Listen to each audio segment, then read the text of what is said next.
everybody, you know, and we started going down the line. And when I got to the VG field, before they had the complex, I saw this goat crossing just after the ITAX residence just there.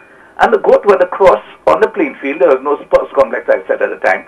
But I found this strange. I said, I know all the people in Lansroad and stuff. Why would anybody have a goat tied with so much rope that the goat would have been on the playing field and the rope is still coming through the dark on the other end? Wow. And I didn't worry about it. And I said to the guys in the car, that's strange, who would do that in the area? And then I keep on driving down. Then I went down Jeremy Street. And in those days, you used to you were able to make a right on St. Louis Street. You were not you were traveling east and not west in those days. So I dropped off two of the guys just on the block there, by where Ideal Bakery is, and I made a right onto St. Louis Street and made a left onto Pena Street.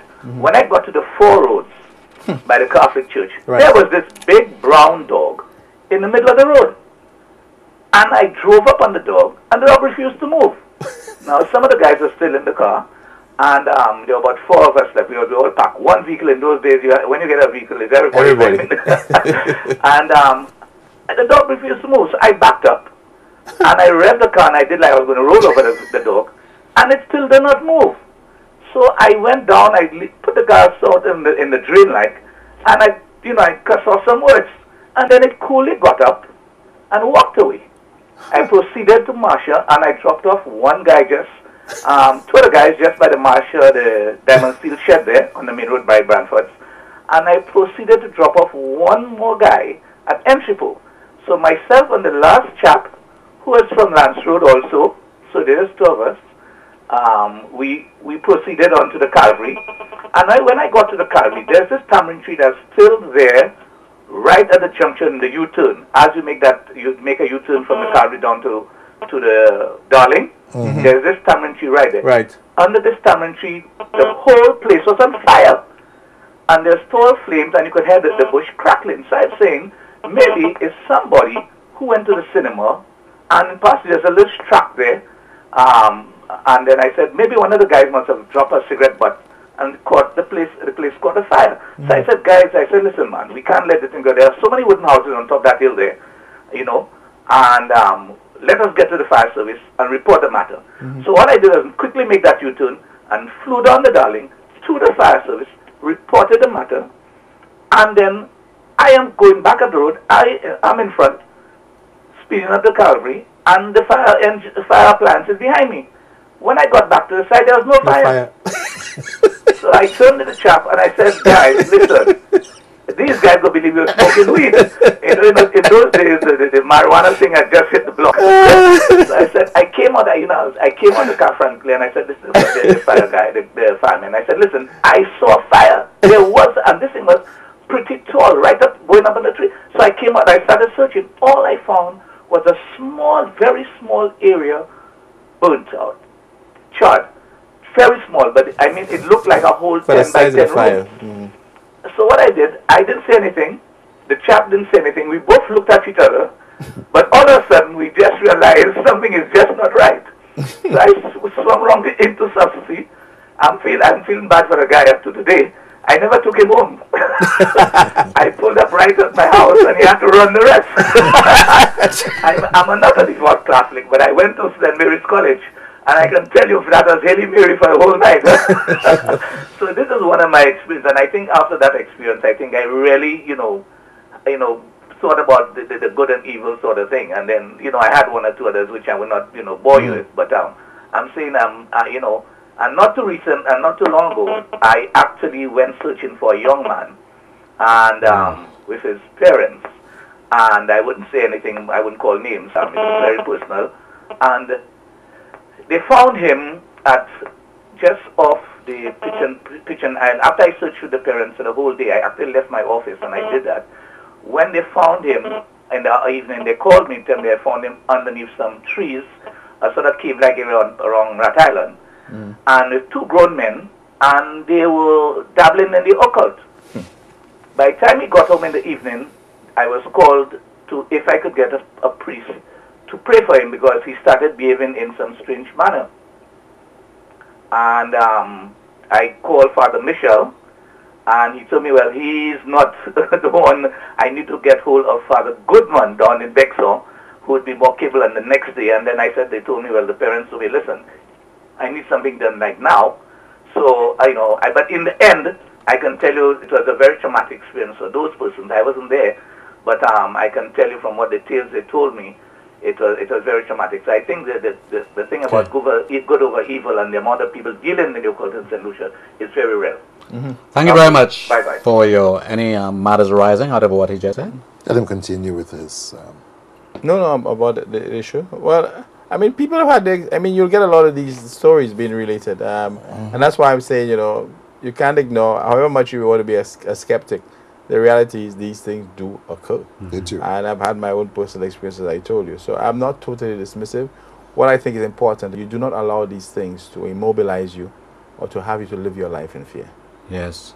And that's the objective, to have you to live your life in fear. Corinth caller. Good evening, Corinth. How are you? Hi, good night, good night. Good night to you, sir. Good night, Chairman. Good night, Father Sandros. Good night, Everistaus. Yeah. Hi, how you doing? Yeah. I recognize the voice. Father, Yes, my brother. I listened to your story. I have your book. But I need for you to tell us the difference between an exorcism and a healing service. Because I was actually made aware of Section Canon Law 1172 by one of the most powerful exorcists in the Western Hemisphere, Father Clifford Graham. Alright? Now, Father Graham also speaks about of demon possession. And even the last caller, he talked about this thing about Rungwat Island. This is a notorious place where school children are involved. Right? Many of the hanging suicides that we hear of, there are persons who are actually sitting down and then they hang themselves. So you could get up and not hang yourself. But then when you listen to the stories, just as he said, many of the stories on the ground is that those people were dabbling with the occult. Now, as a Catholic, I'm listening to your difference between an exorcism and a healing service. And why is it that that's another point I'm asking, why is it that when the young Russelick asked the Archbishop Kelvin Felix about exorcism, Russelick said publicly that the bishop said to him he had not authorized any person, anyone, any priest to carry out exorcism in St. Lucia. I don't know if you want to comment on this, right? I don't know if I have to hold up to listen to what you're saying. We would appreciate you, hanging up, and he's going to respond. I don't want the next caller, Dave. All right? Okay. Okay. That's the reason why I said that when you are dealing with a victim, you do not start with exorcism. There must be a process of discernment to be able to know the difference between somebody who is either mentally, physically, or spiritually ill and is in need of perhaps just a healing ceremony or prayer for healing. Too often, we see a demon behind every tree because we are so bent on believing in demons and in evil. But unless you are able to discern that, you will, of course, make the error of dealing with everything as a demon. Okay. Jack Mill. Good evening, Jack Mill. Thank you so much for calling. Good night. I see Father St. is talking. I like to see Father St. is talking. So, good night. Go Lord, Father St. Okay, bye-bye. Thank you so much. So even you have fans. Imagine this. You should be the parish priest. Yes, just imagine that. There was an account here. I wanted to read it, but clearly we do not have the time. But it's a very intriguing story about the word was out in a particular community that this lady was at the hospital, burnt from like her back all the way down. And so in the community, the word was that she blamed a friend of hers for burning her. And so the priest went to see her and listened to this intriguing story about this lady who burnt her, and he just could not understand. So he decides on the way back to the presbytery to stop by and have a word with the lady who is purported to have burnt the lady at the hospital. And when he gets there, he wrestles with, oh my gosh, like how am I going to tell the lady about, I don't want to sound like I'm accusing her of anything. But while he is there, this other lady comes and gives this story. This lady at the hospital says that you burnt her. How could you do such a cruel thing to her? And then the lady says, I did not burn anybody. However, last night, while I was in the kitchen, I saw a frog. Oh, and when I saw the frog, I took a kettle of hot water and poured it over the frog. And this is really what happened. And so there's the priest trying to wrestle with this thing and trying to understand it all, which is, of course, you. It's a fascinating thing. And then it goes on to say that the very woman who is at the hospital is one of the very first persons to receive Holy Communion and was seen many, many times putting the sacred host into a kerchief and walking away with it. Miku, good evening, Miku. Thanks for calling. Good evening, Mr. Chairman. Good evening. Good evening, Mr. Father. Good evening, Mr. Everistaus. Good evening. I have a question. I don't have a life story, but I have a question to the priest. Sure. Why all those who believe in Satan, the Satan believers, why they are so deeply involved in the church, Father? Because majority of the people that have Satan belief. Why would you?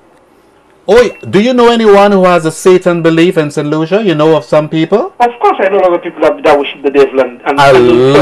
You said a lot of people? Yeah, I know a lot of people that worship the devil. And on Sundays, they're the one deep in the church. They're the one up front in the church. Wow. So I'm asking, Father, what enables them, what causes that to happen in St. Lucia? Why these things do happen? Why they're not scared of God if they know they believe in Satan? Thank you. Thank you very much. Of course, there's another way of covering up. So nobody would ever believe that you are tampering with evil. I remember a particular story that my sister went to a particular person and she said to her, est-ce que fue? Ils me connaissent un shy about moi. Parce qu'il est à l'église, il toujours committé globenia sous moi. And my sister said to her, mais tout le monde savent au kagage. And she said, ou même qu'on frère. You're just like your brother. And all of a sudden, that individual just disappeared from church. And every time she saw me, she went into a corner. I'm kind of taken aback by the fact that this guy actually says that he is aware of a number of Satan worshippers. That I find very, very... No, we have a caller from the Mon. Hi, Mon. Mon Fortune, I believe. Good evening. Hi, good evening. Good evening. I just have a quick question. Sure.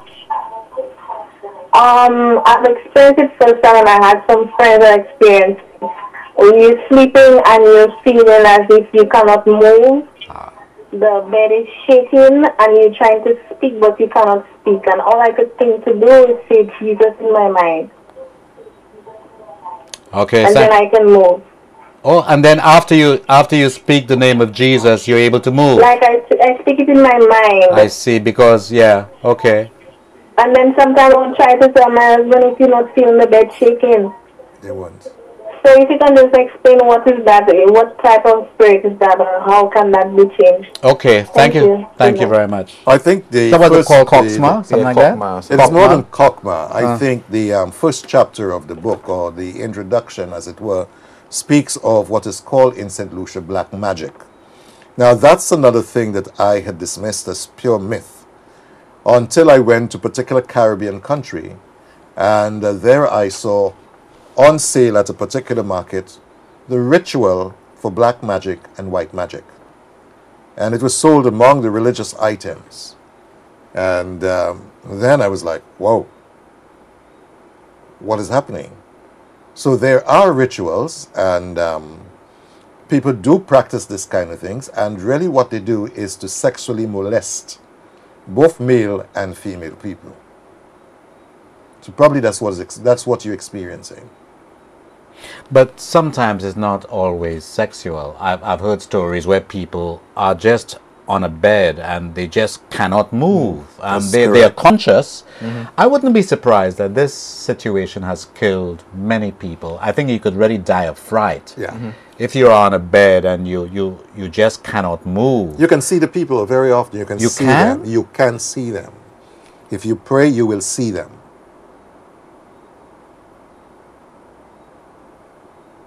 Wow, that's just that's quite something. So, what advice do you have for the lady? I think she should see her parish priest. The home should be blessed. Proper religious items should be placed in the home, like a crucifix. You know, families should pray together, bind themselves together, and stand up against the forces of evil. It's interesting you mentioned the home should be blessed, because while this was a common occurrence many years ago, many homes you went to in the 1970s and 80s, you would see right there in a very central, very conspicuous place, the living room and so on. Crucifix. That's right. The Sacred Heart. That has disappeared. But I want to go to Monrepo, and I want to come back to you. Monrepo, good evening. Good evening, Monrepo. We've lost Monrepo. And Monrepo, are you there?